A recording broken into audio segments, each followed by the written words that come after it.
think the story is best characterized as saying it's not. What's up, guys? It's your boy Chance here with E3 2018, man. About these people, they're just three ordinary people stuck in a very strange, very uncomfortable world that is on the brink of collapse. And it's about how those characters respond to all the really messed Here up we are live with situations that they find E3 themselves in. 2018, man. Basically, that if people aren't on the drug Joy, they see what the world is really like. And that's where they see that it's kind of horrific. But if they are on the drug, everything seems perfect to them. That's correct, right? That's correct. In fact, if you're on the Joy and high on the drug and you hit people, you'll see butterflies and flowers instead of blood. We changed all the audioscape to match that as well.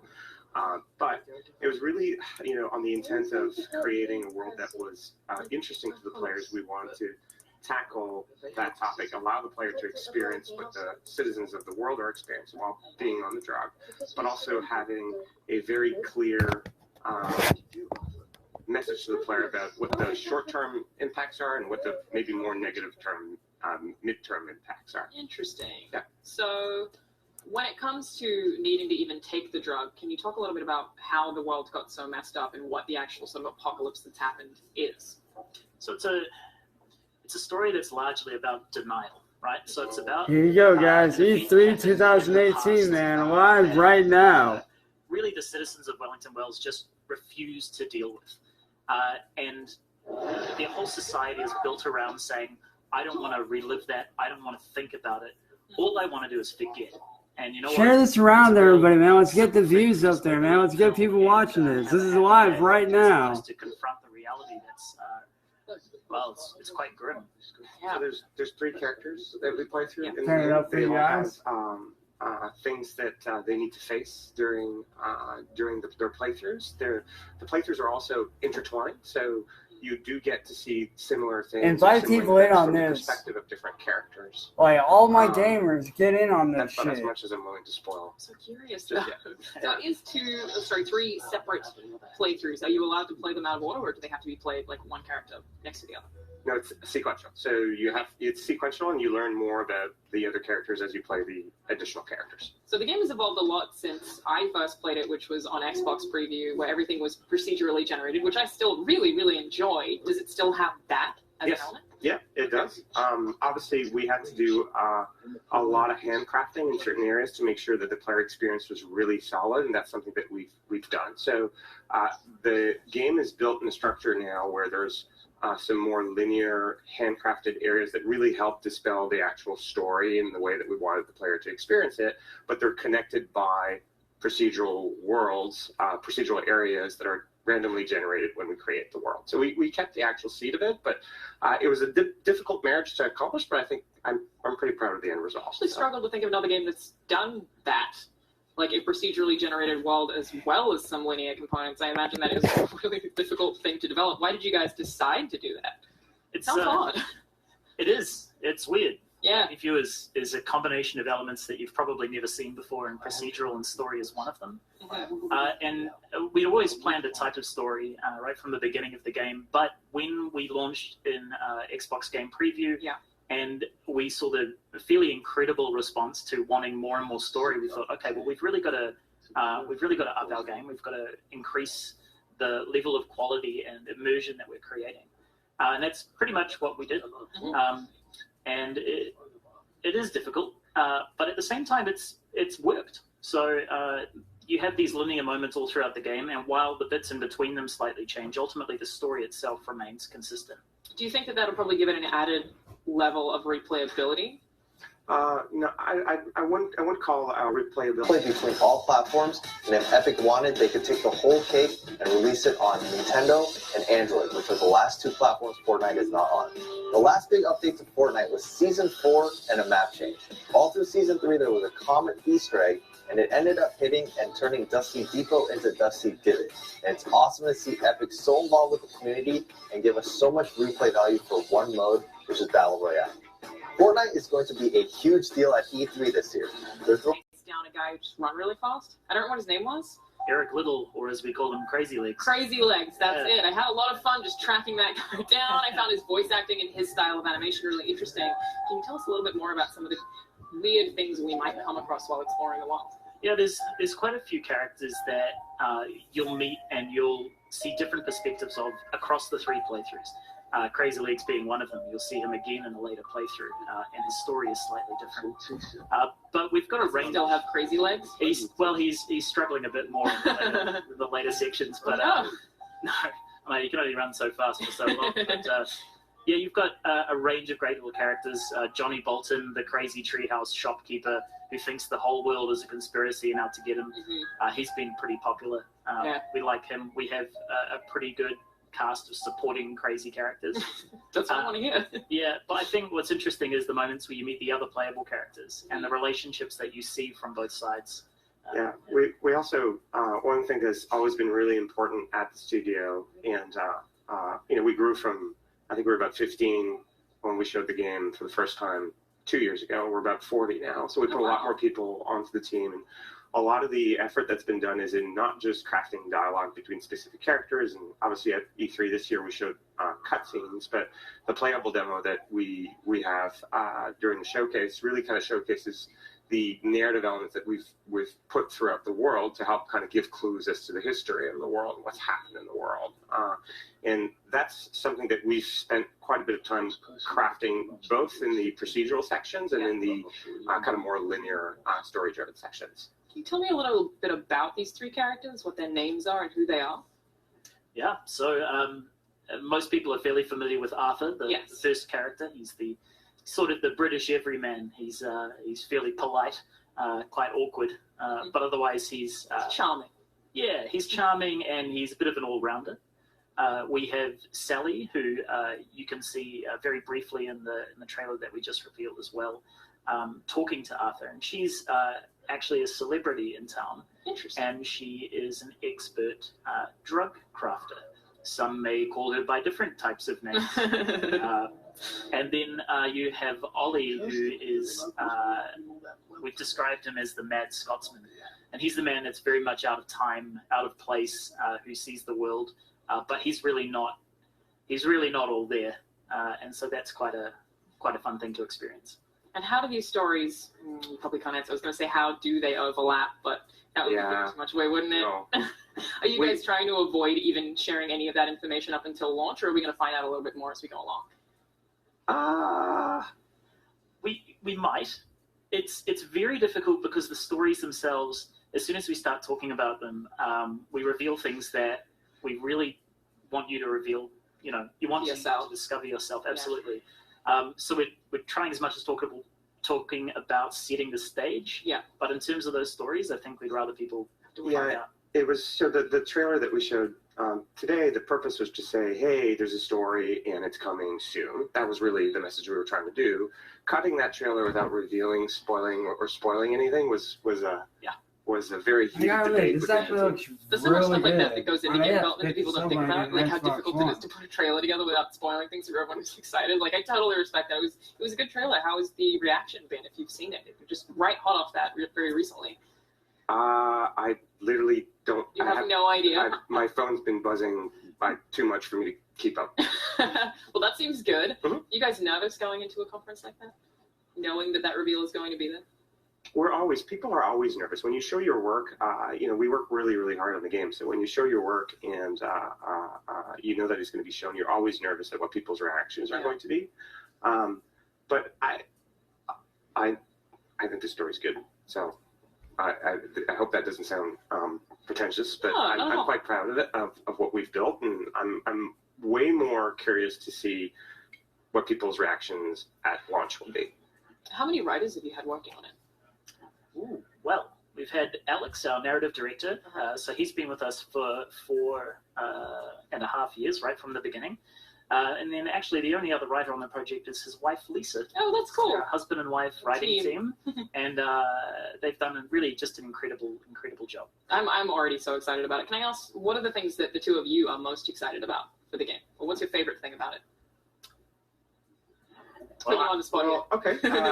I think we touch on very serious and current topics in the game, and I think we do it in a tasteful way. And I think there's not a lot of games that operate in that space, and that excites me, that we can make a game that sparks dialogue while weaving an interesting story for the player to experience. And that's maybe one of the areas I'm really excited about in kind of understanding how people see the game, what they take away from the experience of having played it. How about you, Sam?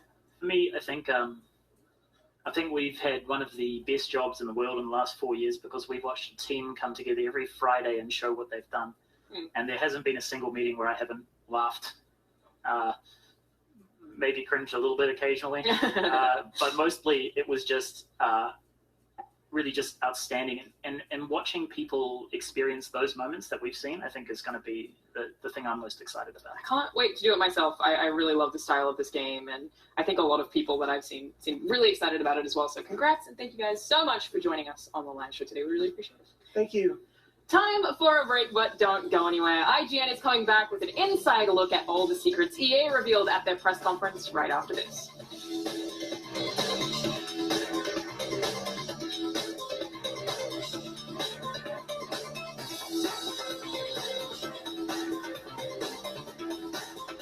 This is a general audience program.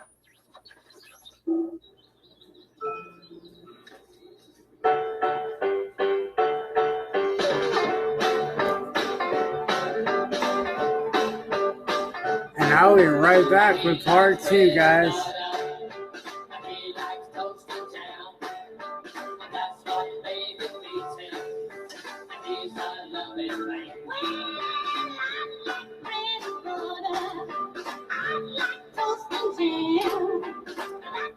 E3 is gaming's biggest week, and IGN is on the inside. Here's what you need to know in 60 seconds. EA kicked off things with Battlefield 5. The franchise returns to World War II with slick ground operations and mad customization options. Oh, and they put those pesky rumors to rest by announcing a Battle Royale mode. Finally. They also dropped their newest sports titles, with FIFA gaining a much-desired Champions League mode. Then we saw updates to Battlefront 2, with a new dogfighter mode and content from the Clone Wars also coming later this year. Also came confirmation of the Respawn Star Wars game, Jedi Fallen Order. but that ain't coming until late 2019. Finally, we got a nice media look at Anthem. Fully customizable suits, an ingenious co-op system, and joy of joys, no loot boxes. Sorry, moneybags, you can't buy the win. Stick with IGN for all the big reveals from gaming's premier event. I'm Sydney Goodman, and that's your E3 in 60 seconds. I wish I could fight bad guys like you. I mess it up every time. Maybe you just need a partner. The only chance we got is both of you. Follow my lead.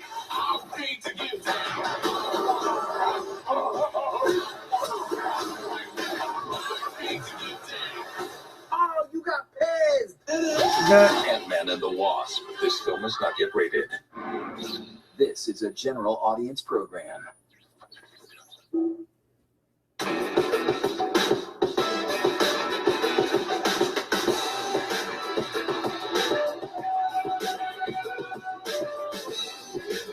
Welcome back to IGN Live at E3 2018. We've been talking a lot of Xbox news, but yesterday belonged to EA. Here's a look at all the highlights from the EA press conference. Check it out. Welcome everybody to EA Play.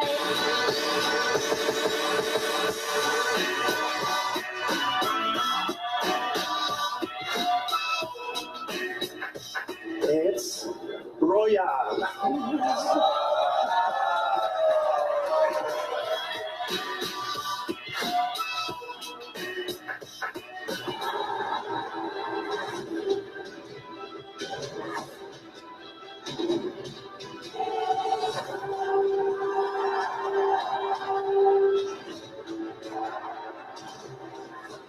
The UEFA Champions League is an amazing addition for the game. So I'm pleased to announce that for a limited time, FIFA 18 complete with the entire World Cup experience, and you can download and play the entire game right now for free. Yeah. Today, we're announcing Origin Access Premiere, playing games anywhere, anytime. So the Star Wars name is Jedi Fallen Order. So does that mean I get to like hold a lightsaber? Yes. So I think people are now anxiously want to know, like, when can we play the game? It will be holiday of next year, 2019, not this year. Sorry to dash any hope. So I'm excited to confirm that Battlefront 2 this year will be going deep into the Clone Wars.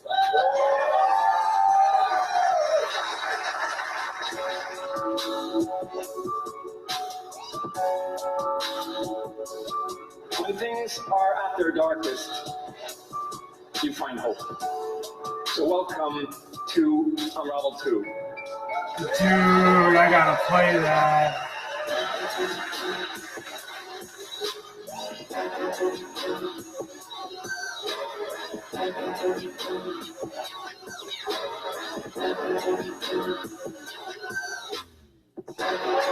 You'll be able to take these two Yarnies on their next big adventure starting today. The game is finished, it's out.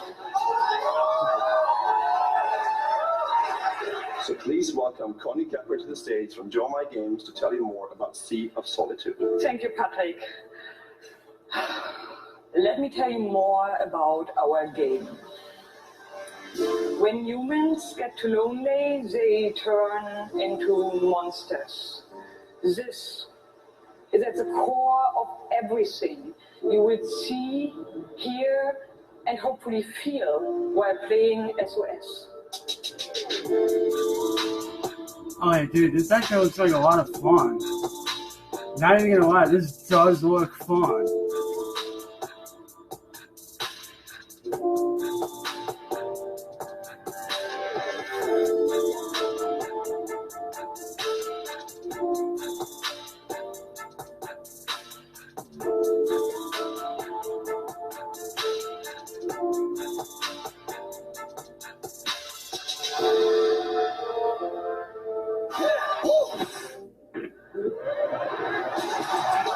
Hey, for all my sports fans out there, here you go. This is my squad.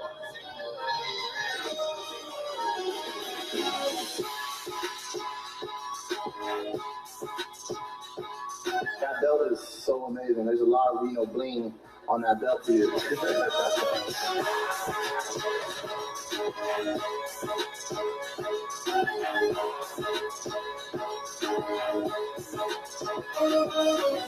Where's it gonna go? Is he gonna be able to get it off? Got it back up.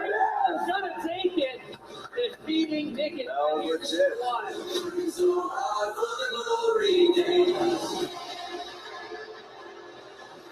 Oh, this is just stressful.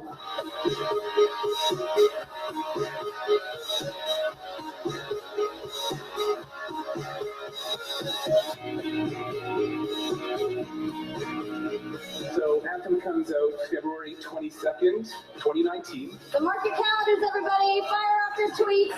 Thank you so much again to Casey and the entire BioWare team. I know you guys have that awesome theater outside, so I will see you guys there.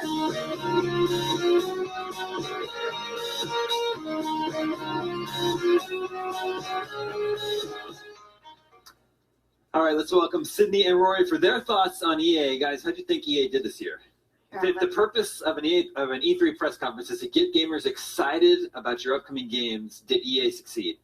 So I was actually down there at EA Play when they announced a lot of these titles. And I think it's one thing to be in the room when they are announced because you have that energy of the whole crowd getting behind it. Sure.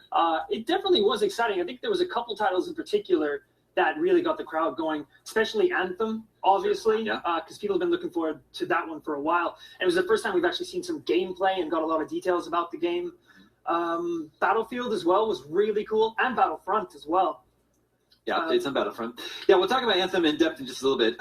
You mentioned Battlefront. There was another Star Wars announcement at the show, which is it's exciting to me as a big Star Wars fan and a big fan of Respawn's work, but the announcement itself is one of the more awkward, definitely one of the more awkward Star Wars game reveals. It was so of the show. You have these conferences where you have this opportunity to announce like a huge IP or something, because we just had Microsoft's conference, and it's things like, these amazing hot cut trailers, and then a big boom, and you see the logo, and this was kind of like, yeah, there's a new game coming out. It's like a whisper into just. But they gave us the title. They did. Jedi Fallen Order. They gave us a time period within the Star Wars universe. Like, that's cool, but like, I don't know. Was that the best way to do it? Something you were saying, like. I was saying, I don't know. I feel like I don't know that there was any other way to do it. If they didn't have anything to show, and they would have like waltzed out on the stage and been like, "Hey guys, this cool thing's coming," and then just walked off, I probably would have been like, "Oh my gosh, like what is this?" I got a good one. Okay. It's a black screen. All right, all the lights go down. Black screen. Yep. Someone turns on a lightsaber at the side.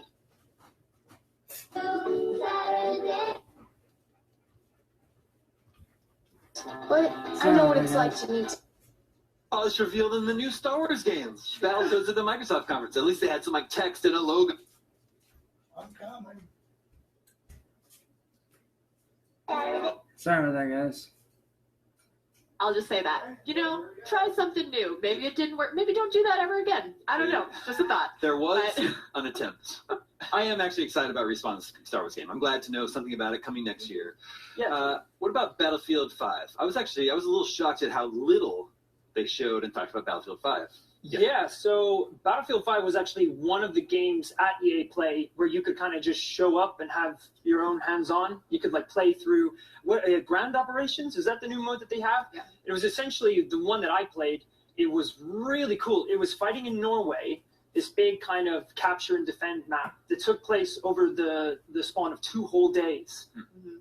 Now, one of the things that was kind of weird about it was I was on the defending side, and at the start of the defense, you all had hammers, and almost like Rainbow Six Siege style, you had to build up your defenses. Mm-hmm. So it was like building up turrets, building up walls, getting ready for the onslaught of the British forces, because they're going to be storming across. So it was cool in that respect that you can kind of forge your own bases before the fight happens. But in terms of gameplay, without being too dramatic, I haven't had that much fun playing one of those games in a long time. That's good to hear. It's great. I do have a question. Did you play have you played the most recent Call of Duty? Because they had War Mode. Yeah. World War II? World War II, yes. And they had War Mode, and it sounds sort of similar to what you're talking about. Would you say it is similar? I have not played War Mode. Okay. So I cannot answer. Scrap the question. Yeah. Well, it sounds sort of similar, so maybe the comments or the chat could sound off on their thoughts on that. And then what about Anthem? We finally got our full big look at Anthem. How's that sitting with you guys?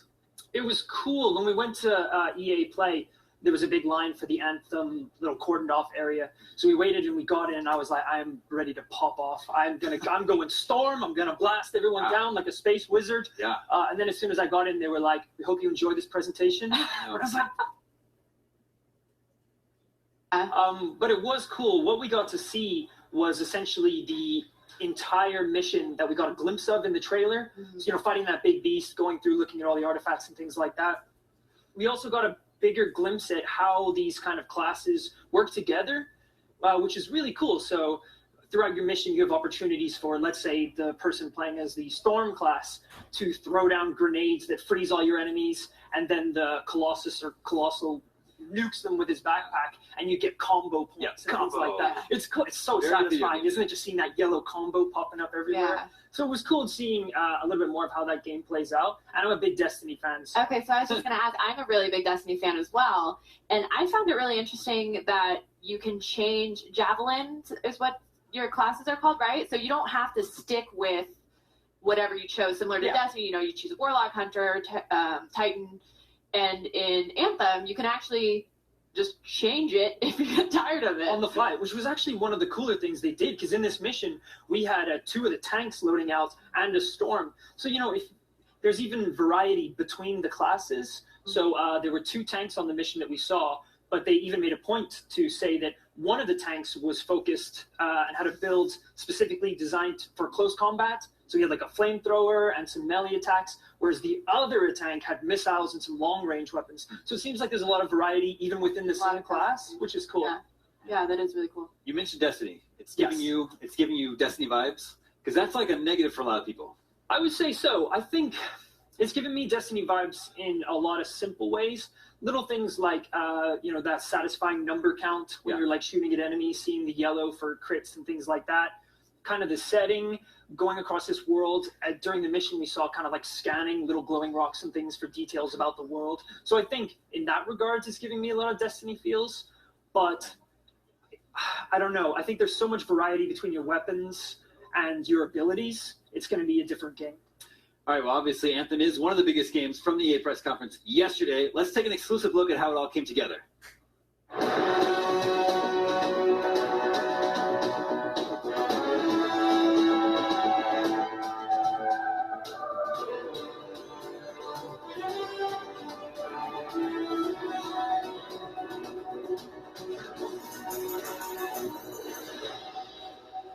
Anthem, really at the highest level, is about the fantasy of being an armored hero in an amazing, mysterious world. We're designing the world to be so dangerous that it requires you to wear these power suits that give you superhuman ability. Anthem is a world without mass production. We've discussed it as a world without microchips. Each javelin is a piece of handcrafted technology, but you are still not your javelin. You are a pilot. So what that means is that you can get into different javelins and play different roles depending on your needs, your desires, the people that you're playing with. So on one side, we have the Colossus. The Colossus is a heavy hitter. The Colossus is supposed to take damage. The Colossus is the tank. And then we've got the Ranger. The Ranger is more of your multi-class. The Ranger's fairly nimble, fairly agile. We can also pack a punch. We've also got the Storm. The Storm is more of a magic user. Very powerful, very glass cannon-y.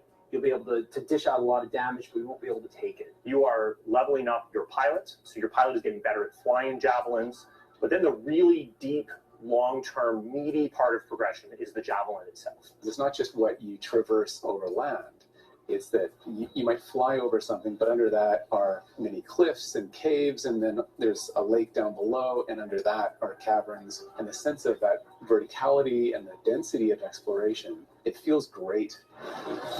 That would be a Titan. This is Matt.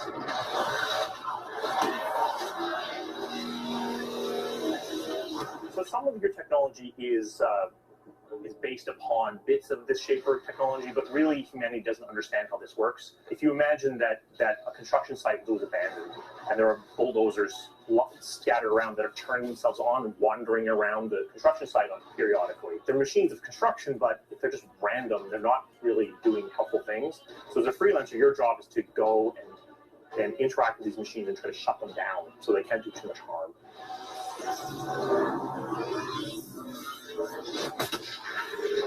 This is technology that is millennia beyond what humans understand. So when you're out in the world, you see these big machines, and periodically these turn on and interact with the world in relatively unpredictable ways, causing mutations, storms, and other cataclysms that reshape and change the world in very large, explosive ways. Each freelancer group has a crew, and each crew has multiple roles on it. Your crew in particular has a Strider pilot. A Strider is your remote base. It's your mobile base. It's for you and your team to basically get out into the open world, resupply, rearm, and get back into the adventure. You are more like a fire jumper. You go out into the world to deal with very acute threats that you can deal with out in the world and serve as a protector, but in very specific, pointed ways. We have the Scar. They have a tie back to the Shapers, but we don't necessarily want to go there yet. You certainly learn about it in the story. There's another human faction called Dominion, which serves as the primary antagonist over the core story of Anthem. We are consistent in what we see regarding the time of day, regarding the weather, unique and individual events and shaper storms. You will see exactly what I see. So we can talk about it tomorrow, and you can say what you did during the storm, and I can say what I did during the storm. Now, whenever you go on an expedition with your friends, you have a dedicated server.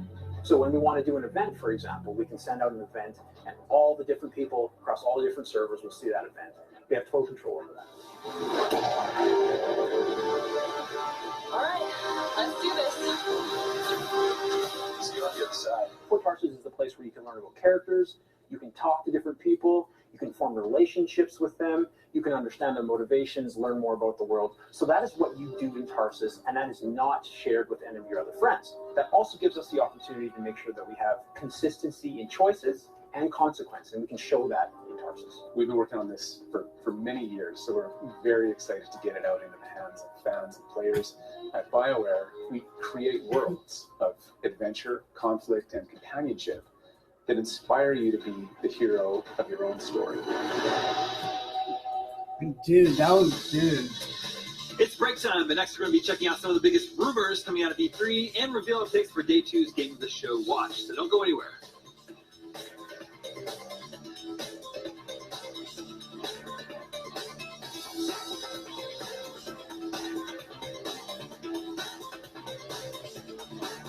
This is a general audience program. You like dinosaurs? So do I. Hey, Blue. I brought you something. Okay. We're getting out of here. You're welcome.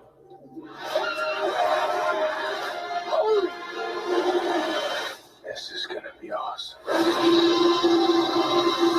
Rated PG-13.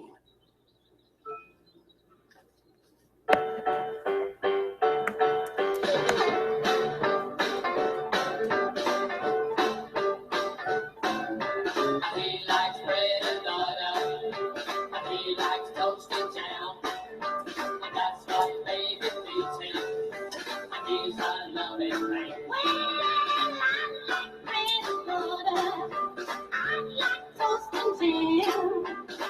Let's go, kid. All this week, see these Henry Danger bad guys. Oh, what happened to using our words, man? In these brand new episodes of The Adventures of Kid Danger. Oh, should I use my super fast reflexes? Yes, don't be dumb. Spend some quality time with the bad guys. My mother says I'm not supposed to talk to children who look like men. In a whole week of brand new The Adventures of Kid Danger. All this week at 7 on Nickelodeon. It happened a fortnight ago. No matter how many games Willie bought, the kid played more with GameFly. Game on.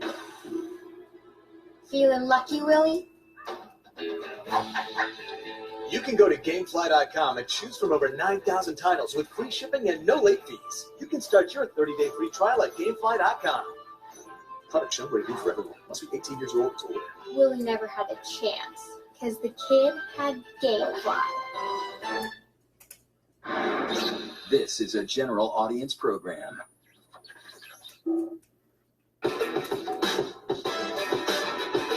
It's the Video Game Super Bowl, and IGN Live E3 2018 is right in the middle of it. We got a jam-packed show for you this hour.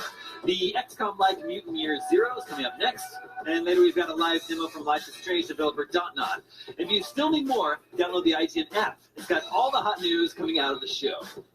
But first, rumors are flying at E3 this week. Is Zelda really coming to Xbox? Seems unlikely, but if it does, you heard it here first. To help me break down some of the biggest rumors coming out of E3 2018, here's IGN's Lucy O'Brien and Max Scoville. That's not a rumor. I'm just saying. I think it should be a rumor. I think they would have probably had that on the Microsoft stage if they were going to do that. Let's jump to a Nintendo rumor. Nintendo's show will be bright and early on Tuesday morning, and this one seems very likely. Fortnite coming to Switch.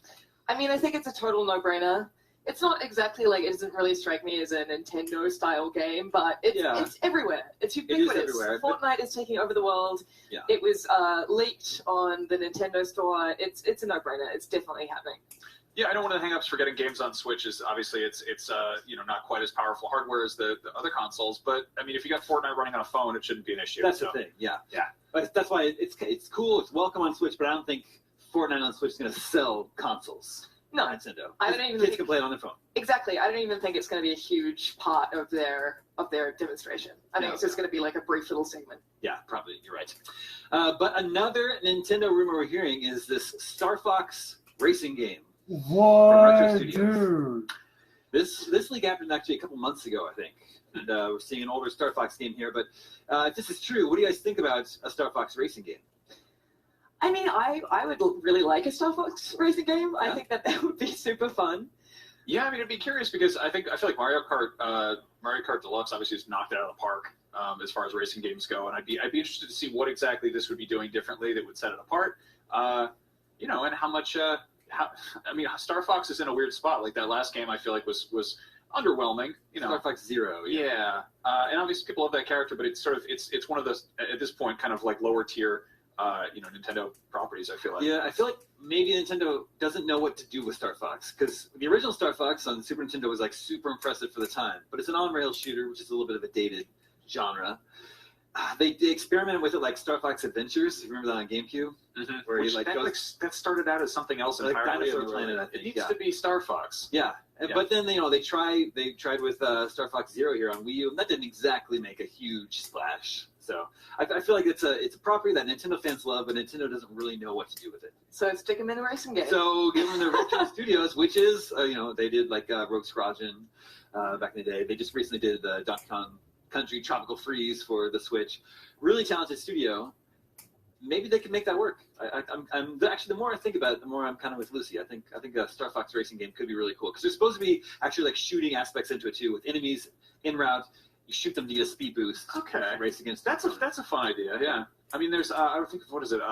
Sonic and All Stars Racing Transformed. Yeah, had kind of that feel to it, which I for sure could be into.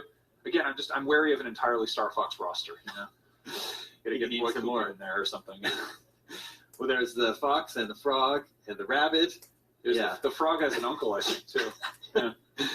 Classic character, the frog's uncle. Let's talk about game. I don't know. Let's talk about a Ubisoft rumor that I really hope is true. Is Splinter Cell coming back this year? I mean, again, I think this is a no-brainer because this was leaked in that massive, what was it, like Walmart Canada? Yep. With that massive leak. Leaked all of E3. And everything so far from that leak has proven to be correct, right up to the latest Just Cause that was just announced. So I think that it's an absolute no-brainer. What do you think, Max? Yeah, I'd be down for it. I feel like I honestly can barely keep track of all the Tom Clancy games that come out. Splinter Cell is obviously a huge one. The last one was what, 2013?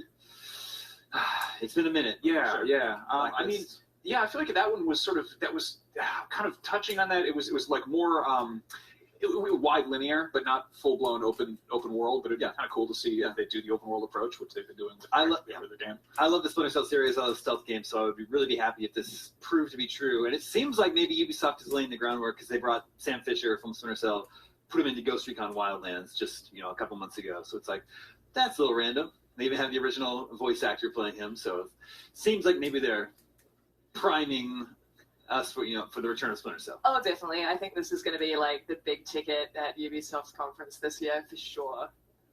All right, here's a crazier rumor. What's Rocksteady been up to since Batman: Arkham Knight, and are they making a Justice League game? There's a leaked poster supposedly. Justice League? Yeah, with Superman, and then I forget exactly what the text is. I don't know if we have it here, but the text. Comic book fans would know it to be a reference to Justice League.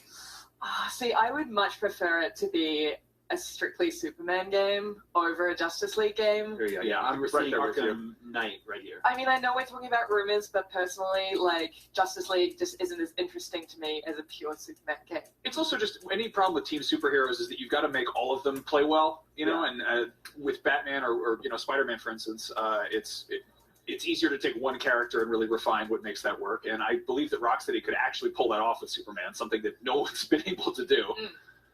Yeah, of course, Justice League is like a hot property in movies right now. So it would make sense that they'd want to make it more of a Justice League game than just a Superman game. Yeah, and they've already got, like, Batman at least, like, Pat, right? Exactly, and Batman would be in the game, of course. Yeah, I mean, it's a huge undertaking to... As like Max is saying, like it's a huge undertaking to get every single one of those characters playing as fluidly as they got Batman. Yeah. To play. They got Batman. But if anyone can do it, it is Rocksteady. Yeah. Of course, the Microsoft conference is already over, so the place for this to happen would be Sony tomorrow night. Sony's already said they're bringing Spider-Man: Last of Us Part 2, Ghost of Tsushima and Death Stranding. Mm-hmm. So if anything, it would just be like, oh, and one more thing. Like a little teaser at the end. Yeah, I don't see them being like, hey, we're bringing this huge first-party Marvel game. Also, here's a DC game. Yeah. All right, well, let's check in with Twitter and see what rumors you all hope become a reality this E3. Looks like the Xbox briefing left hunters Karo Ju with an empty feeling. They said, ooh, Perfect Dark and Banjo's 20th anniversary. Is it too late? What, this year is the anniversary? I don't remember. 98 for both those games? That seems early. Yeah, that seems early. I would absolutely love a new Perfect Dark game. Yeah, me too. Yeah, I don't know if that's true or not, but obviously Microsoft didn't show it off this year. But if they're working on a new Perfect Dark game, they get a thumbs up from me. I do want to know if it's too late. It has been a long time. Yeah, it's been a long time. The kids these days, really, are they going to go crazy over a Perfect Dark Probably game? not. This kid at heart would go crazy for a new Perfect Dark game. Yeah, how much is that IP worth? How do you reboot it? What do you do with it? Yeah, I don't know what that game would look like today. It's it was a pretty standard campaign, first-person shooter campaign with a multiplayer component around it. I don't know if that's what that ends up being. Yeah. But what about Banjo-Kazooie? I'm all for it. Yeah. I don't even like Banjo-Kazooie. I just know that makes a lot of people I love happy. So we just got Yooka-Laylee last year from the team that made Banjo-Kazooie. That was a big success on Kickstarter, getting that game out there. Well, it showed that there was a hunger for it, right? Yeah. There was a hunger for Banjo-Kazooie and his universe. Yeah, and let's for big 3D open world platform, not open world, but big open spaces, 3D spaces. Mario Odyssey did that pretty well last year too, right? So no. Never say never on that one. Yeah, believe it when I say it. I would be perfectly happy to get both Perfect Dark and Banjo-Kazooie back, Microsoft. Just FYI. All right, it's break time. Get up, stretch your legs, maybe grab a snack, and then sit your butt down again because we're taking a look at Fortnite's time at E3 in just a bit.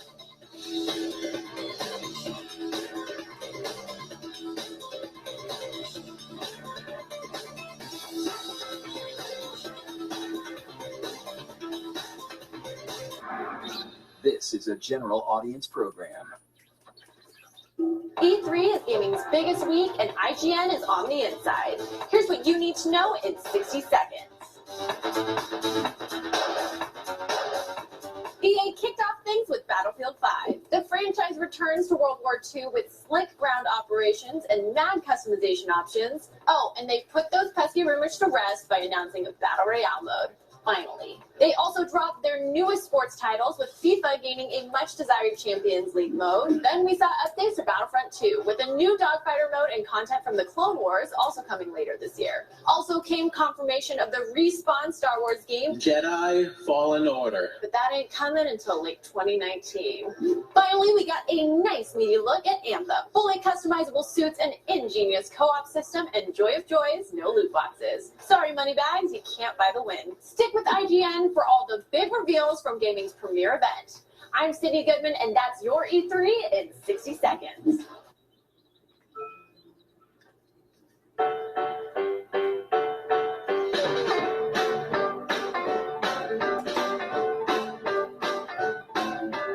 He likes bread and butter, and he likes toast and jam, and that's what baby feeds him, and he's a lonely man. Well, I like bread and butter, I like toast and jam. I wish I could fight bad guys like you. I mess it up every time. Maybe you just need a partner. The only chance you got is no to kill. Follow my lead.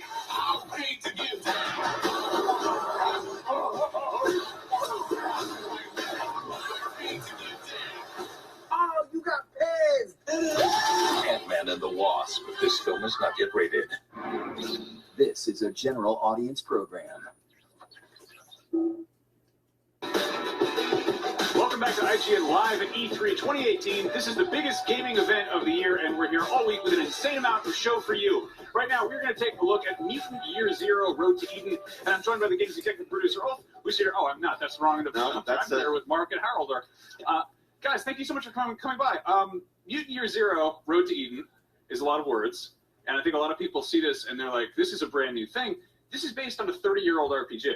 That's correct. It's based upon a RPG pen and paper book that was released in the mid-80s. And it's seen a bit of a revival because it's been reprinted in English, and it's been sent around different countries and around the world. So yeah, it's become quite a popular thing, and we were lucky enough to get the rights to make the video game. Yeah, actually, it's amazing that this IP was able to survive 30 years without getting turned into a video game. But when we knocked on the IP owner's door, they not only made it happen, then they invested in the game and stick with us through thick and thin. That's wonderful. I mean, the cool thing about having an RPG that's been around for 30 years is you've had people playing it and effectively kind of like doing a dry run and sort of play testing it before you even build the game. And you've turned it into a really interesting game where it's real-time exploration and recon and then like turn-based tactical combat. That's true. We kind of wanted to get the game sort of to bring the best out of that world, and having it as a purebred turn-based game just didn't cut it. So we kind of implemented the different elements of the game, bringing people from IO like Mark and Lee Varley that have loads of years and making Hitman, bringing the stealth element into the game, which sort of bridges from free exploration into turn-based, just made the whole thing click. Well, I mean, the gameplay of something like XCOM Enemy Unknown is really addictive, and I know a lot of people are really into that. But that level of the stealth and exploration is a really nice added touch. Yeah. How is the world structured exactly? Is it like sort of separate environments, or is it one big? There's separate environments connected together, so it forms a world. But they're they're definitely in sections and separated by a loading period, right? So, but you can approach anything you want in any kind of way you would like to choose. So you can go in for a stealthy approach. You can go in for all guns blazing. Everything can be handled uniquely by the player. Our way was sort of to take the craftsmanship of game development, and instead of sort of focus on getting the game to be crafted. So we have every clan level carefully crafted. So we think that the replayability of the game is in the gameplay and not in seeing new skins sort of popping up every time you load the game. Yeah. Now, as for the sort of the setting itself, this is my first question is, why are there talking animals?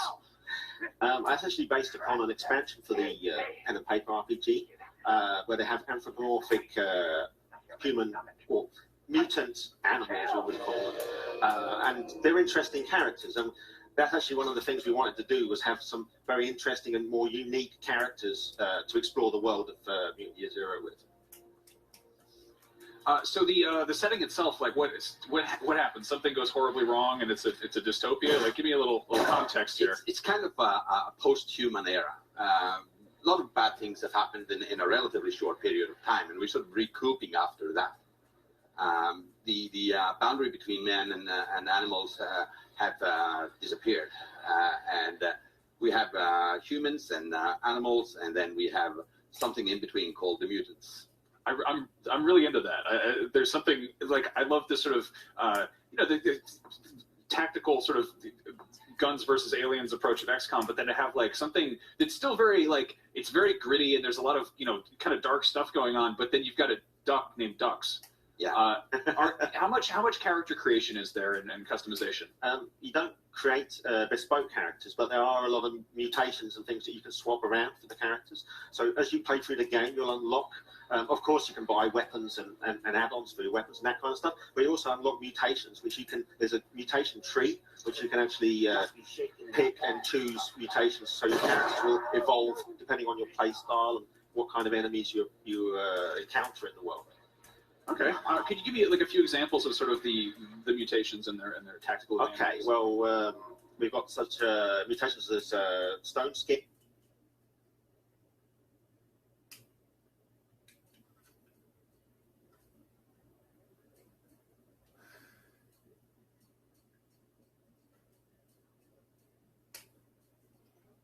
Yeah, this is actually really good so far.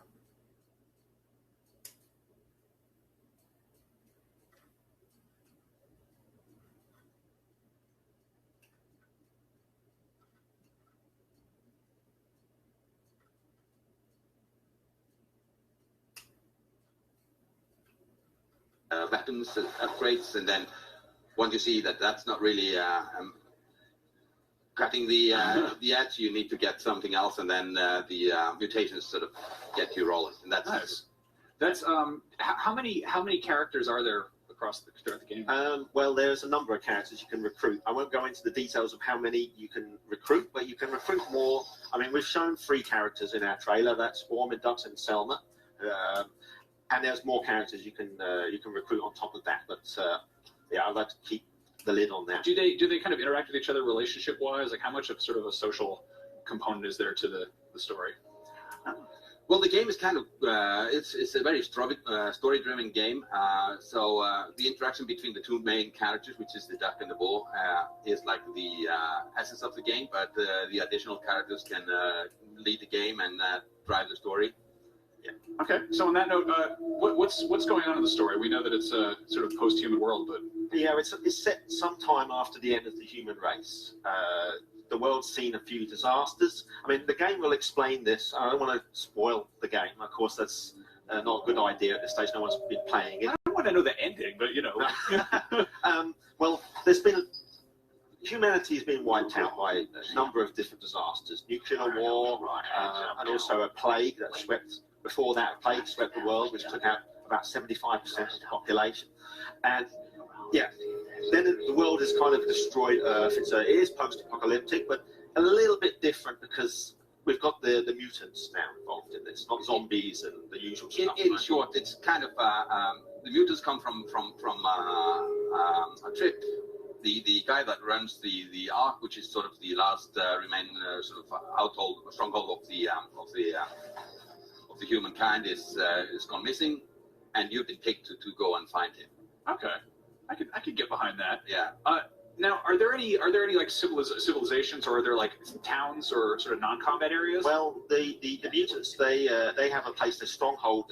It's like a village really. That's called the Ark, and that's where they're safe because they live in an area. Well, the part of the world is called the Zone, which is what the mutants refer to as the world outside of their natural sort of safe place, which is the Ark. The Ark is like a converted bridge. It's like a bridge they've built like a little bit like a sort of barter town kind of feel going on there, right? And they're safe in this, and that's their village. That's where their elder lives, and that's where they go back after a day's stalking, where they go around into the Zone collecting resources for the Ark. Okay, so that's your hub world type of thing? Or Yes, okay. It's kind of the hub. You can go in there and you can buy items, and you can hear rumors and get missions, this kind of stuff. All right. And how in terms of the sort of the story, the missions, and how that unfolds, is it fairly linear, or is it that you kind of pick and choose how you go about it? There is a story that runs through the game, and you can follow that. There are some side missions and side areas to go and explore that are related somewhat to the main story, but there is a story from A to B. Yeah. Now, I know one thing that, and I apologize for repeatedly comparing this to XCOM. I swear that's not a bad thing. One thing people always talk about is sort of the tragedy of losing a character that you really get attached to. Do you have a system like that here? Yeah, we will support like an Iron Man style system, so you can get really attached to a character, and then once they're gone, they're going to be gone. Yeah, man, I don't like that at all. I don't want to. No, but I think if you are getting attached to your XCOM characters, you're definitely gonna be really attached to ours. That's for sure. They're lovable animals too. They have their own personalities and quirks, and as you play through the game, you'll probably find a favourite in between the group, and then you'll feel even more heartbroken when you lose them, I guess. Are there different classes for characters, or are they kind of just character based? Well, the characters themselves, they are just sort of they're called stalkers in the universe, and they're not stalkers in like a social media sense where they just follow people around. They go out and they're hunter gatherers. They go out and get food and resources for you. The characters themselves, they have differences between them here and there, but for the most part, they're pre-generated. The enemies, however, there's a lot of different types of enemy, and the enemies have different classes, and they're quite clear, and that's actually quite a big part of the game, where you'll need to sort of tailor your mutations and weapons when you encounter certain enemies, because you need to be able to match them at their own game, so to speak. And how much of that reconfiguration can be done sort of on the fly? On the fly, you can, once you've unlocked the mutations, you can swap them anytime outside of combat. And same with weapons and weapon attachments, and also party members. So if you have, at the moment when you're playing the game, you have 3 party members. In this demo, we've only got 2 unlocked at the moment. You have a maximum of 3 active, but you can have more than that. And as long as you're not in combat, you can swap those out at any time. So you can, we call it the golf bag approach. So you can just go there, recon an area, and then you can say, okay, this is I'm going to require these kind of things, and then you set up your characters accordingly. And of course, the recon is a whole sort of component in and of itself, because that's a... Yeah, I think the way we sort of laid out the map is that you have the exploration where you sort of gather the resources and get the feel for the world, and then once you can come into contact with enemies, you get the sneak element where you sort of set up the your parameters and strategy, and then once you get into combat and you get into a turn base, that's kind of when you roll your dice, and either you go through or you need to rethink your approach. And I think that's the way we wanted to take this IP as a role-playing game, and rather than doing it as a turn-based sort of strategy game or a sort of any other kind of game, we kind of wanted to sort of take this and sort of give this format as an RPG kind of an experience. It adds a wonderful wrinkle. And this is out 2019 at some point? It's 2018. 20. Yeah, it's 2018. The game is out when we feel it's ready. Okay. But right now, that's this year. And you're looking at PC and consoles? Absolutely. Yes. Wonderful. If you need to take a break, now is the time, but make it quick because we'll be back in 60 seconds with James Duggan and a look at the state of Battle Royale.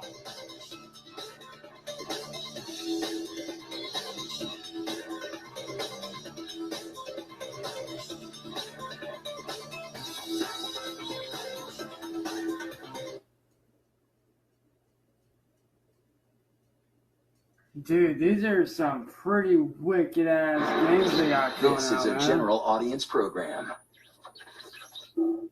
Build your adventure! Chewie, we've got to stop that TIE fighter. Engage hyperdrive. Fire! Join forces to build your adventure with new LEGO Star Wars Han Solo sets, each sold separately.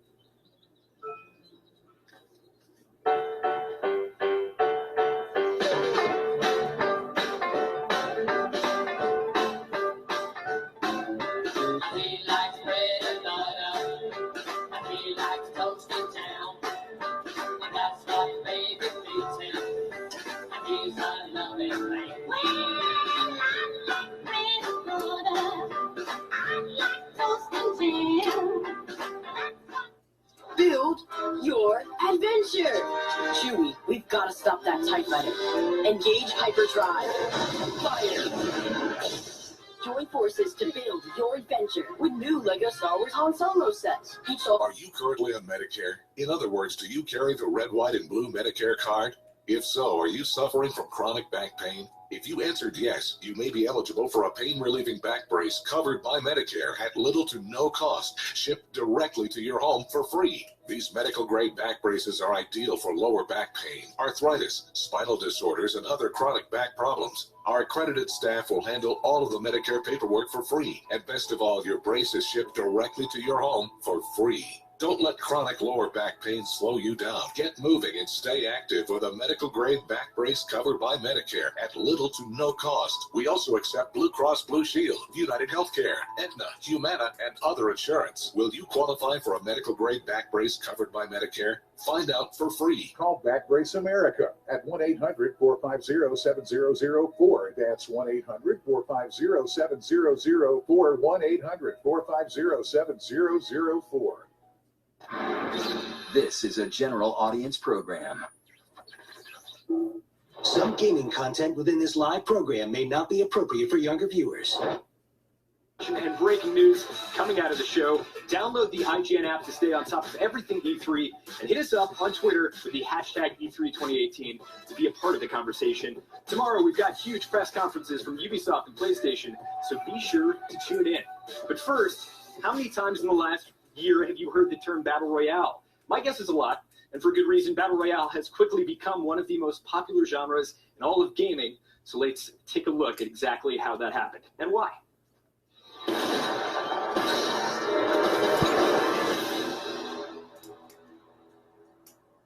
The Battle Royale craze. It's simple. 100 players fight for survival, but only one can win. But where did it come from? That is a little bit more complicated. It started with a book that was adapted into a movie.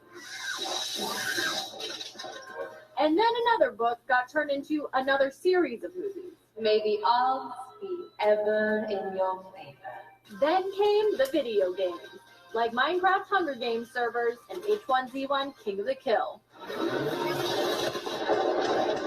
When Brendan Green entered the fray with PlayerUnknown's Battlegrounds, aka PUBG, it completely changed the gaming landscape. The Battle Royale game mode was the shot of adrenaline Epic Games needed to bring Fortnite into the spotlight. Frankensteining key elements from PUBG with Fortnite's signature building mechanics turned Fortnite Battle Royale into a global phenomenon. Whether it's the signature dance moves or the celebrity-laden squads forming on Twitter, Fortnite is seeping into every nook and cranny of pop culture. And thanks to superstar streamers, it's become a global pandemic. See what I did there? Pandemic? No. Okay, fine. That's PUBG, but work with me a little. The success of PUBG and Fortnite has captured the attention of other game developers. Call of Duty Black Ops 4 is the first major franchise to add a Battle Royale mode of its own. Battery kill. But if history is any indication, it's definitely not the last. There's a valid worry the success of Battle Royale gaming is pressuring developers to adopt half-baked versions of the game mode into their own titles that will eventually flood the market. But like the game mode itself, there's a lot of competitors, but only the best will survive to the end. To help me break down Battle Royale and why it is blown up, we've got IGN's Sydney Goodman and Rory Powers. And the very first thing I want to talk about is Battlefield Royale. We're going to go backwards in time and start with the most recent announcement, which actually surprised me. I thought if they were going to announce this anywhere, it was going to be at the initial reveal. But now we are into speculation about what could possibly be Battlefield Royale. Here are the three things that we know. It's going to be uniquely Battlefield. Yep. It's going to have destruction, team play, and vehicles. Rory, what are you expecting? I'm really excited about it. I'm a little worried because one of my main tactics in the Battle Royale series is hiding like a coward. So with destructible walls and objects, I'm a little worried about how that's going to affect me personally. But I'm a big fan of that game series and the type of mechanics that they use on these big open battlefields. So I think it's going to make a great Royale game, personally. Sydney, thoughts? Well, we were kind of talking about how in Battlefield it's such an emphasis on squads and squad mates. So I'm curious if there'll be a solo mode. That's exactly what I was thinking. It's really interesting you mentioned that because I think like a core pillar going all the way back to Battlefield 1942 of the Battlefield series is classes. We saw Realm Royale come out recently, and they have classes in the game, which is kind of shaking up the convention of going in on an exact equal playing field. Yeah. So do you think we'll see interesting and unique pickups? It's going to be a little bit conventional in terms of the weaponry, but maybe we can see like you can pick up the class of a medic and be able to distribute med packs. Sydney, do you think something like that would shake up the space? I would hope, I hadn't really thought about that, but I really like that. I think that the exciting part about Battle Royale being adopted it's pretty common right now, is that developers are going to make it their own. And I want to see them innovate, and I want to see things that we haven't seen before. So I think having something like that, I'd be really excited about it. Rory, what is the wackiest thing you can think that we could add to Battlefield Royale? For me, it's Battlefield 1's Behemoths. Just getting 10 players in there, maybe 2 teams, and tearing through this insane map. That would be incredible. What would you like to see in this? I think, this is a chance for the Battle Royale genre to have its first aircraft really introduced, because we don't really have that in PUBG and we don't really have that in Fortnite yet. And I think that would be such a huge change to the mechanics, especially if it's oh, I'm a 10-minute walk away from the storm that's closing in, but I can hop on this runway and take a plane right over there and try and nosedive into an enemy team. That sounds really exciting. All right, as much as I'd love to gush about Battlefield and what the Royale mode will hold for us, we got to move on to Call of Duty Blackout, which was also very recently announced. I think very surprising to a lot of folks. I know exactly what I want to see, and that's the crazy, wacky stuff that you see in Call of Duty. The RCXD, the Riot Shield, the zombies guns like ray guns and the lightning bow. Oh, yeah. Sydney, what do you want to see in this mode? I mean, I'm really excited about this. So I am incompetent with a mouse and keyboard, and I play all my Battle Royale games, most of my games actually, on console. And so I can't wait to play a Call of Duty version of this where the shooting mechanics are something I can do. Like, I am a pretty good Call of Duty player. I'm excited to, get into confrontations and have it be less about, like, who's jumping more and be more of, like, a competitive, intense experience. That's a really interesting take because, if you lack the aim skill on PC, it is a very unforgiving environment, even in something as, like, jovial as Fortnite. Rory, what do you want from Call of Duty Blackout? When it comes to Call of Duty, I am a zombies man. I am obsessed with the zombies in COD. So for me, what I want, I don't think I'm going to get it, unfortunately, because life is cruel. But what I want COD Zombies Battle Royale. So imagine you and 100 people trying to survive in the zombie wars. Bringing it all the way back to DayZ Battle Royale, where it all started. Right? That's very interesting. All right, let's talk about another game. This is all the rage. This is dominated the Battle Royale space. And for those wondering, I previewed it. I got the first preview, and man, I messed up. I didn't think it was going to do that well. And I'm talking about Fortnite. This was a game that has just absolutely destroyed. We see Ninja playing with Drake. We see all these huge streamers.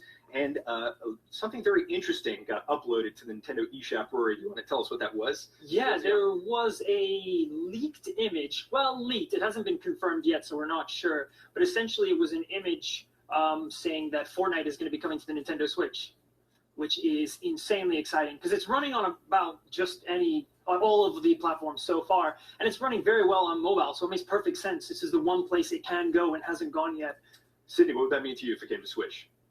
I don't know that it'd mean much of anything, to be honest with you. Can we get someone else actually on the panel, please? I mean, I think it's something where a lot of people are upset about it. Like, I've seen a lot of, Twitter that's like, not my Switch, like, God. And I'm like, hey, who do you follow on Twitter? These are all popular game of 2018. But so it's something where I feel like I don't see myself playing it on Switch just because, I'm usually traveling actually when I use my Switch, so I wouldn't be on the internet. But I think it's exciting. I mean, if you like Fortnite, I'm excited that you get to play it on Switch. And I do like Fortnite. I just don't think I'd play it on Switch. So I think everybody has a favorite part of Fortnite. Mine was Thanos. I thought that was the coolest matchup that has ever been done. That was your favorite part, really? Yes, I'm not a huge Fortnite guy. I got mine. I totally respect it. I love that. I just love that it was so quick. I mean, I think I snapped when I did that. You can't see it, but I did snap. Damn it. And 3 people left the production room. No one's here. Damn, guys. You guys are hearing it here first, dude.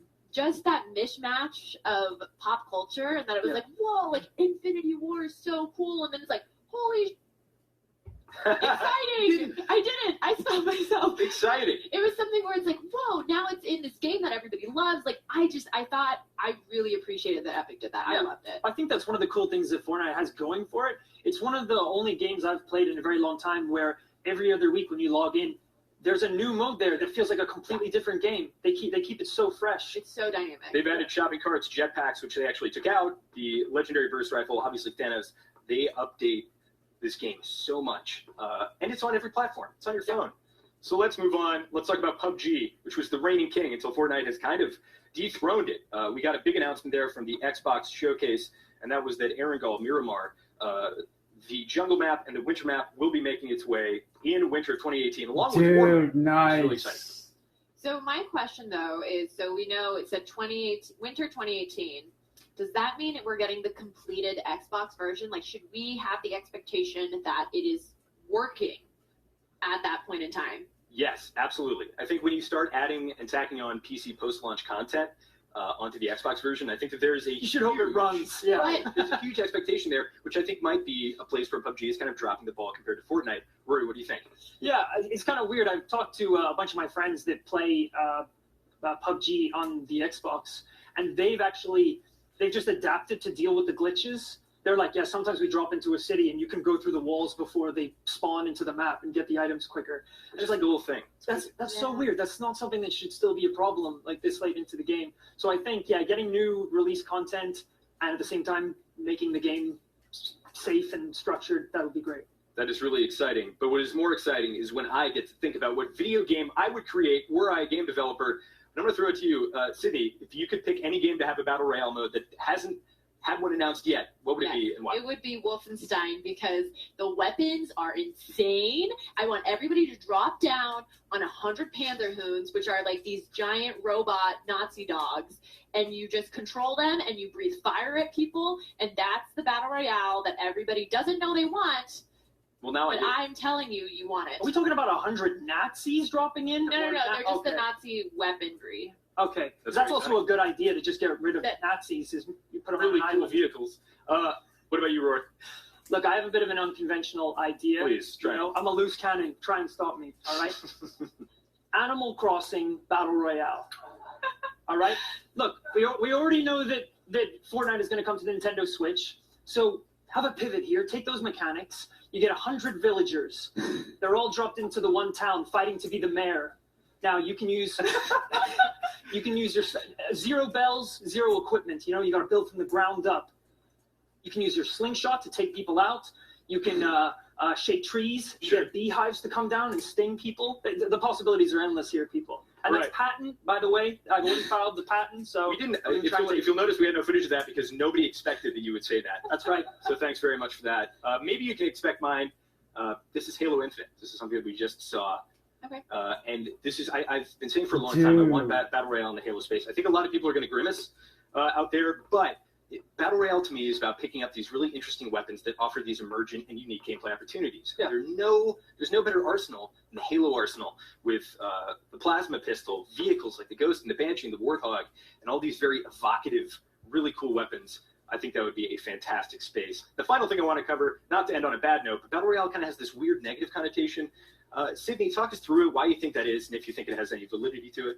You know, I have noticed, as I was saying with the whole Switch thing, is people roll their eyes. They're like, oh, another Battle Royale. Well, guess what? They're still here, and it's exciting. And I'm excited to see what developers innovate in that space. I mean, it's similar to when every game was getting a capture the flag. And, you know, now people have kind of forgot about that. But capture the flag is like a mainstay in a lot of games. And it's exciting. I think it's great. And I think that it's a positive place for developers to be like, here's this cool thing that we're going to build. I totally agree. All right, that is it. We've got to take a quick break, but we'll be right back with the latest game from Damned.